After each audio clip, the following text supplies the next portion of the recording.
Hello students, कैसे हैं आप? Very good. ओके स्टूडेंट्स,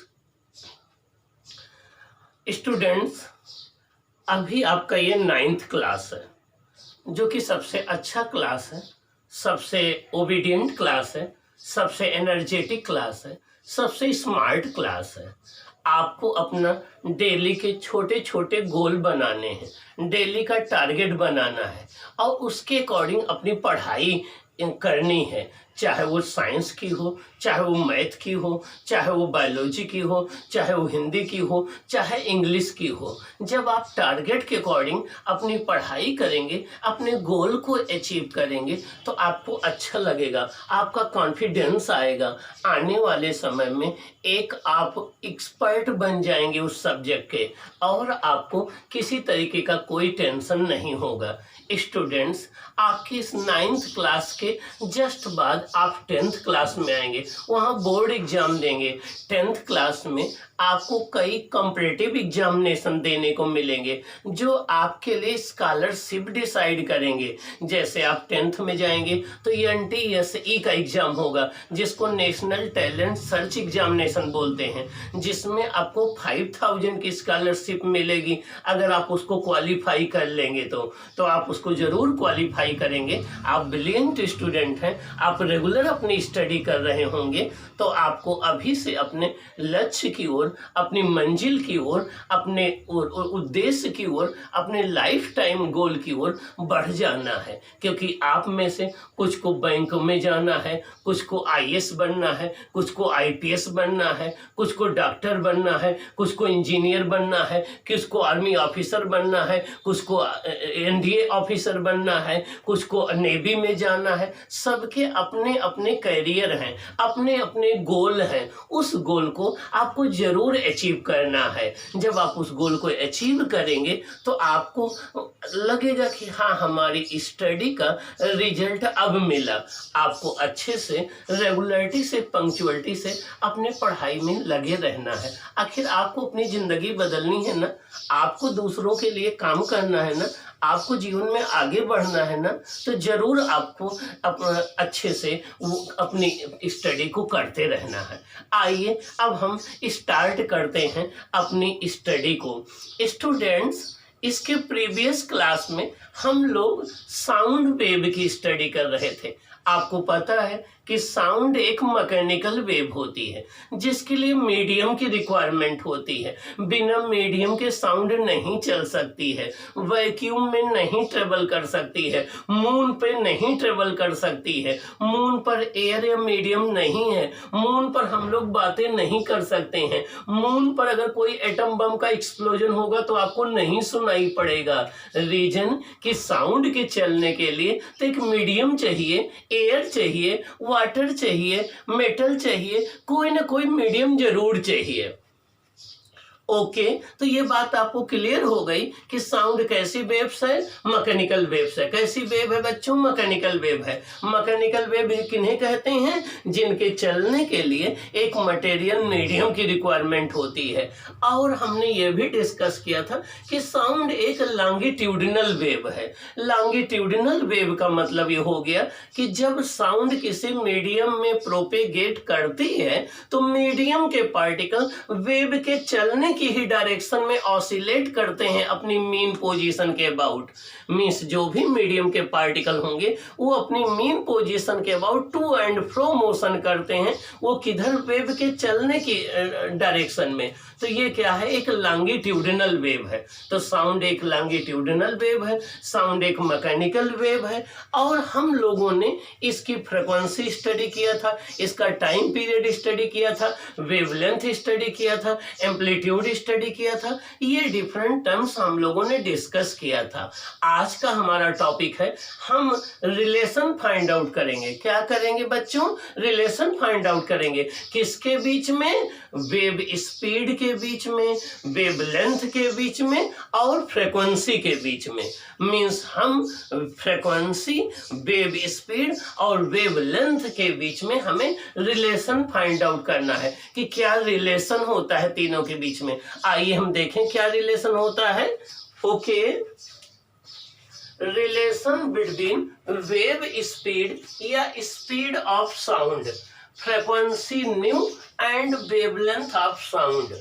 जब भी कोई वेव या साउंड किसी मीडियम में प्रोपेगेट कर रही होगी, मीन्स चल रही होगी, तो हमें रिलेशन निकालना है। क्या करना है? रिलेशन निकालना है। किसके बीच में? वेव स्पीड के बीच में, फ्रीक्वेंसी के बीच में, वेवलेंथ के बीच में। वेव स्पीड को किससे डिनोट करते हैं? v से। फ्रीक्वेंसी को किससे डिनोट करते हैं? न्यू से। किससे करते हैं? न्यू से। क्या पढ़ते हैं इसको? न्यू, NEW, न्यू से पढ़ते हैं। एंड वेवलेंथ के बीच में, वेवलेंथ को किससे डिनोट करते हैं? लेमडा से। किससे डिनोट करते हैं? लेमडा से। वेवलेंथ को किससे डिनोट करते हैं? लेमडा से।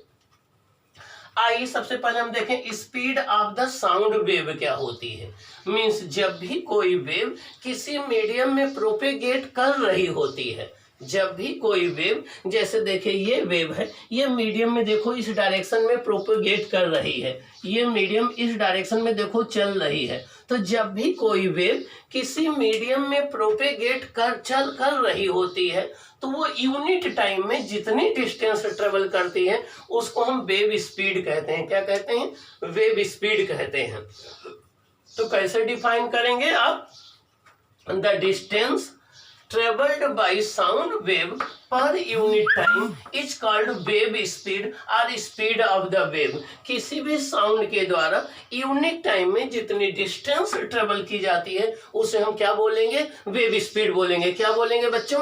वेव स्पीड बोलेंगे। मेरे साथ बोलिए, the distance travelled by a wave per unit time is called speed of the wave. The distance travelled per unit time of A wave is called speed of the wave. किसी भी wave के द्वारा unit time में जितनी distance travel की जाती है उसे हम क्या बोलते हैं? Wave speed. इसको किससे डिनोट करते हैं?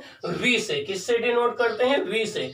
इसकी एसआई यूनिट क्या होती है? मीटर पर सेकेंड। क्या? मीटर पर सेकेंड। इसको आप मीटर सेकेंड -1 भी राइट करते हैं, मीटर पर सेकेंड। ओके, अब आइए हम रिलेशन देखें। वेवलेंथ को किससे डिनोट करते हैं? लेमडा से। किससे डिनोट करते हैं? वेवलेंथ को लेमडा से। अब वेवलेंथ की मैंने आपको क्या डिफिनेशन बताई थी? हमने बताया था स्टूडेंट्स कि किसी भी वेव के द्वारा एक टाइम पीरियड में ट्रेवल की गई डिस्टेंस को हम वेवलेंथ कहते हैं। वेव के द्वारा एक टाइम पीरियड में ट्रेवल की गई डिस्टेंस को हम क्या कहते हैं? वेवलेंथ कहते हैं। टाइम पीरियड को किससे डिनोट करते हैं? टी से, कैपिटल टी से। इसके एसआई यूनिट क्या है? सेकंड। इसका मतलब ये हो गया कि टी सेकंड में, कैपिटल टी क्या है? Time period. टी सेकंड में ट्रेवल की गई डिस्टेंस कितनी है? वेवलेंथ लेमडा के इक्वल। तो यूनिट सेकंड में कितनी डिस्टेंस ट्रेवल की जाएगी? Wavelength upon time period. Wavelength lambda, ये हो जाएगा क्या? Wavelength lambda upon time period, ये हो जाएगा time period capital T. Time period capital T. लेकिन आपको ये पता है कि 1 सेकेंड में चली गई डिस्टेंस को क्या कहते हैं? Wave speed. 1 सेकेंड में चली गई डिस्टेंस को क्या कहते हैं? Wave speed. तो ये क्या है? Wave speed. तो आपकी wave speed v equal to हो जाएगा lambda upon T. Wave speed v equal to क्या हो जाएगा? Lambda upon T. यहाँ अब आपको v equal to lambda upon T में यहाँ 3 क्वांटिटी हैं। एक वेव स्पीड है, एक वेवलेंथ है, एक टाइम पीरियड है। तो यहां से लेमडा इक्वल टू क्या आ जाएगा? v इंटू टी आ जाएगा। लेमडा इक्वल टू क्या आ जाएगा? v इंटू टी आ जाएगा। तो पहला फॉर्मूला आ जाएगा wave speed equal to wave velocity into time period आ जाएगा। दूसरा फॉर्मूला क्या आ जाएगा? Time period equal to wave speed upon lambda आ जाएगा। तो 2 फॉर्मूले आपको यहां से मिल जाएंगे, एक wavelength equal to wave speed into time period, एक time period equal to wave speed upon wavelength, wave speed upon wavelength. लेकिन हमने ये डिस्कस किया था कि टाइम पीरियड के रेसिप्रोकल को फ्रीक्वेंसी कहते हैं। टाइम पीरियड के रेसिप्रोकल को फ्रीक्वेंसी कहते हैं। रेसिप्रोकल मतलब उल्टा होता है, रिवर्स होता है। तो सपोज कर लो टाइम पीरियड 2 सेकंड है तो फ्रीक्वेंसी 1/2 हो जाएगी। सपोज कर लो टाइम पीरियड 10 सेकंड है, फ्रीक्वेंसी 1/10 हो जाएगी। तो the reciprocal of the time period is equal to the frequency of the wave. तो 1/t के प्लेस पर हम क्या राइट कर सकते हैं? न्यू। क्या राइट कर सकते हैं? न्यू। इसको क्या बोलते हैं? फ्रीक्वेंसी।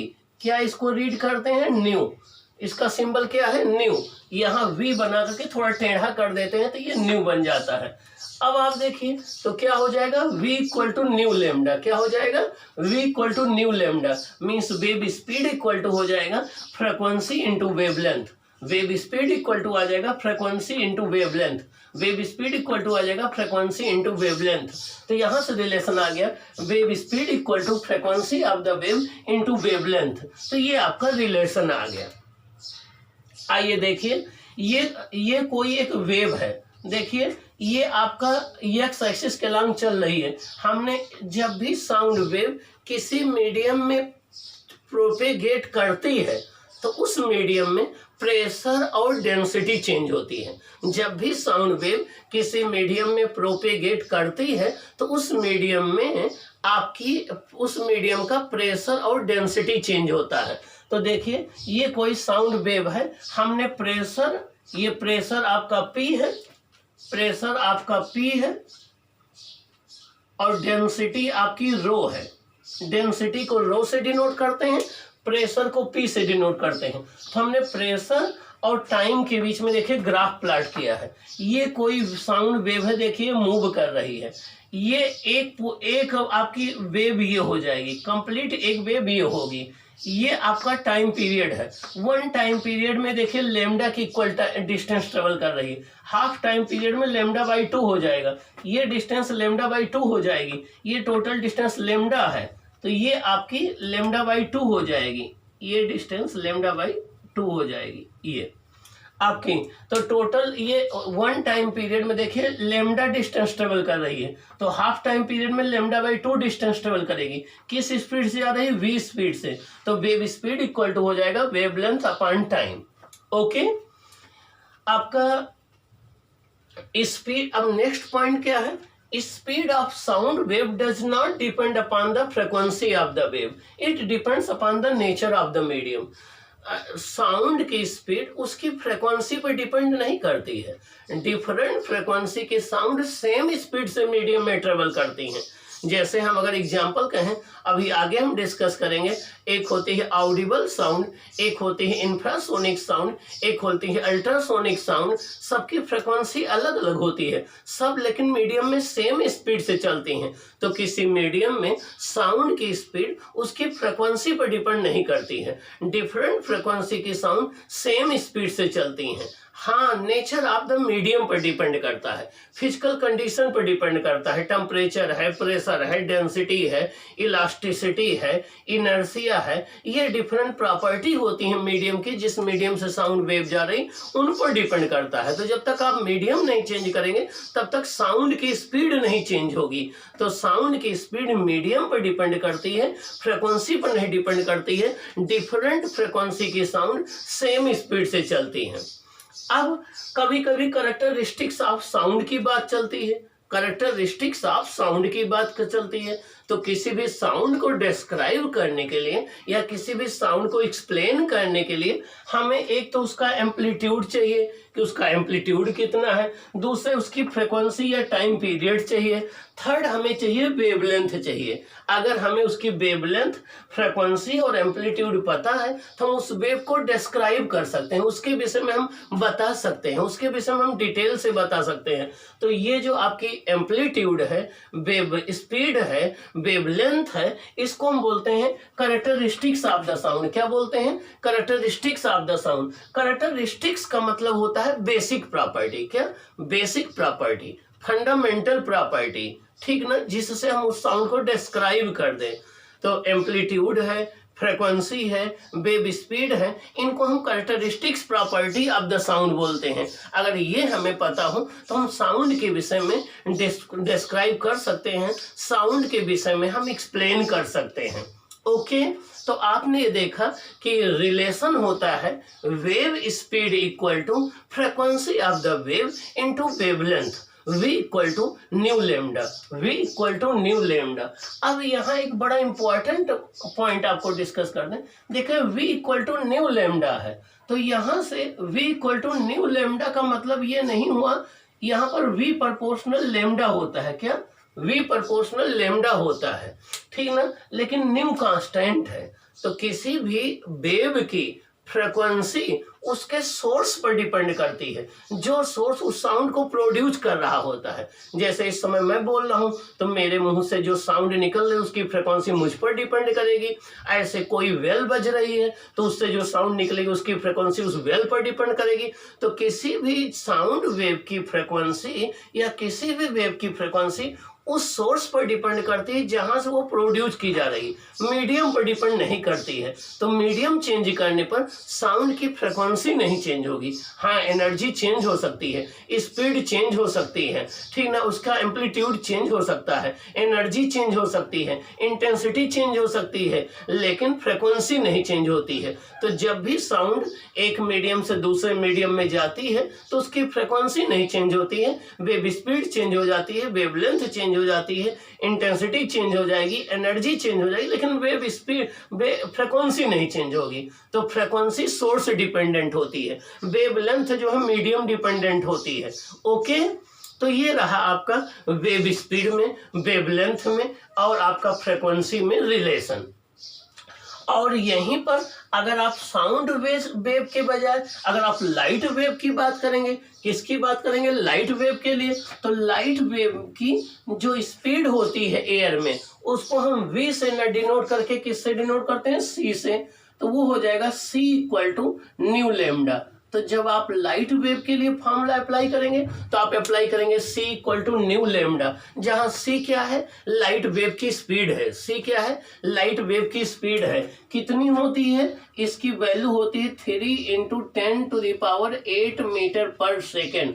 कितनी होती है, 3 इंटू 10⁸ मीटर पर सेकेंड। कहाँ, एयर या वैक्यूम में। तो जब हम लाइट वेव के लिए फॉर्मूला अप्लाई करेंगे तो हम अप्लाई करेंगे c equal to nu lambda. अगर हम किसी मैकेनिकल वेव के लिए अप्लाई करेंगे तो v equal to nu lambda apply करेंगे। यहाँ न्यू क्या है, फ्रीक्वेंसी, लेमडा क्या है, वेवलेंथ। अब कुछ बुक में यहाँ न्यू को एन भी राइट किया जाता है, v equal to N lambda. तो आपको कंफ्यूज नहीं होना है, एन भी फ्रीक्वेंसी है। कुछ बुक में इसको f से डिनोट करते हैं, v equal to f lambda. तो f क्या है, फ्रीक्वेंसी है। क्या है, फ्रीक्वेंसी है। तो चाहे आप उसको न्यू सिंबल से डिनोट करो, चाहे f सिंबल से डिनोट करो, चाहे आप n सिंबल से डिनोट करो, सिंबल अलग है लेकिन सबकी मीनिंग सेम है, वो फ्रीक्वेंसी है। फ्रीक्वेंसी का मतलब हो गया नंबर ऑफ ऑसिलेशन पर सेकंड। एक सेकंड में जितनी वेव्स प्रोड्यूस होती है वो आपकी फ्रीक्वेंसी कहलाती है। फ्रीक्वेंसी की SI यूनिट क्या है, हर्ट्ज। एम्पलीट्यूड की SI यूनिट क्या है, मीटर, ठीक ना। वेवलेंथ की SI यूनिट क्या है, मीटर। टाइम पीरियड की SI यूनिट क्या है, सेकंड। वेव स्पीड की SI यूनिट क्या है, मीटर पर सेकंड। ओके, तो ये आपका रहा वेव स्पीड में, वेवलेंथ में, टाइम पीरियड में रिलेशन। अब हम डिस्कस करेंगे कि साउंड जब डिफरेंट मीडियम में चलती है तो उसकी स्पीड किस बात पर डिपेंड करती है, किस मीडियम में वो फास्ट चलेगी, किस मीडियम में स्लो चलेगी, कौन डिसाइड करेगा कि साउंड फास्ट चलेगी या स्लो चलेगी। तो अब हम इसका डिस्कशन करेंगे। ओके, आप अच्छे से स्टडी करेंगे, कोई बात नहीं समझ में आएगी तो आप कमेंट बॉक्स में जरूर राइट करेंगे। आप चैनल को सब्सक्राइब करेंगे जिससे आपको जैसे कोई नया वीडियो अपलोड हो आपको उसकी इंफॉर्मेशन मिल जाए, जैसे कोई नई बात बताऊं आपको उसकी इंफॉर्मेशन मिल जाए। ओके।